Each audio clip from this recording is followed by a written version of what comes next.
Hello, I'm Dr. David Boyd, the United Nations Special Rapporteur on Human Rights and the Environment, and I've been an environmental lawyer in Canada for about 30 years. Ladies and gentlemen, as I'm sure you're all aware, we are living in the midst of an unprecedented global environmental crisis. The climate emergency, the collapse of biological diversity, and pervasive toxic pollution that kills more than 9 million people every year. This global environmental crisis is also a human rights crisis, with disproportionate impacts on vulnerable and marginalized communities, including children, women, indigenous peoples, migrants, persons living in poverty, and many others. And so given this rather bleak outlook on the planet and on human rights violations, it is actually encouraging to recognize that human rights have evolved to begin tackling these challenges. Both the greening of existing human rights, such as the application of the rights to life, the rights to health in the context of environmental challenges, and more recently, and I think even more promising, is the emergence and evolution of the right to a healthy environment, a right which was not included in the Universal Declaration of Human Rights back in 1948, but is now recognized in law by more than 155 countries around the world. And the right to a healthy environment was also recognized at the global level for the first time by the UN Human Rights Council just last fall in October. And the right to a healthy environment can be used to address the entire range of environmental challenges that we face. But to do that requires lawyers. And of course, lawyers have a vital role to play in addressing the global environmental crisis and the associated human rights crisis. Lawyers draft constitutions, they draft legislation, they draft policies.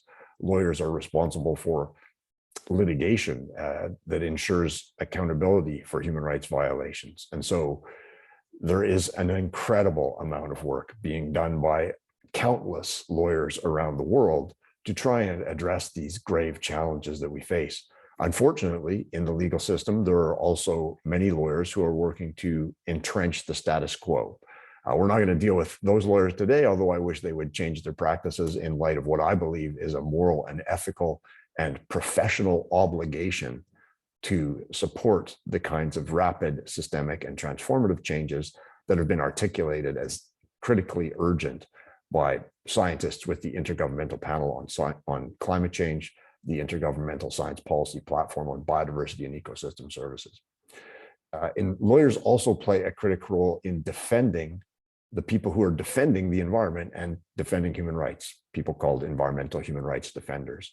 And this is a critical role for lawyers because environmental human rights defenders are being killed on a weekly basis, more than 4 per week, over 200 per year. And that is really just a tip of the iceberg of harassment, violence, intimidation, and criminalization of these activities, which are actually intended to protect the planet, protect human rights.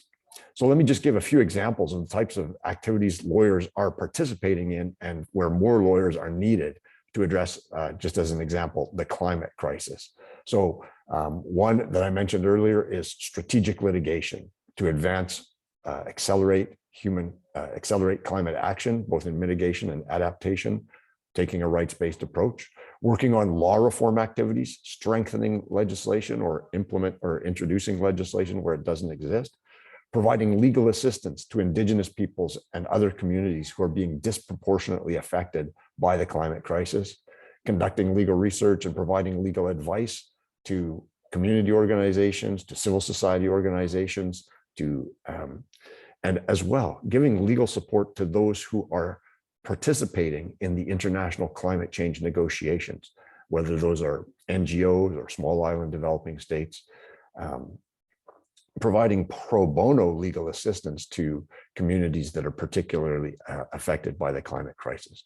So whether you are an academic lawyer, whether you're a practicing attorney, whether you're a judge, a mediator, whether you're a lawmaker elected or as part of a government bureaucracy or civil service, whether you're a law student, in all of these roles, we have an obligation, in my opinion, to advance the cause of human rights and to advance the transformation towards a more just and sustainable community. I encourage everyone to take a look at the World Lawyers Climate Pledge, and I thank you for the work that you are doing. And it's great to be working in solidarity with all of you. Thank you very much, and best of luck.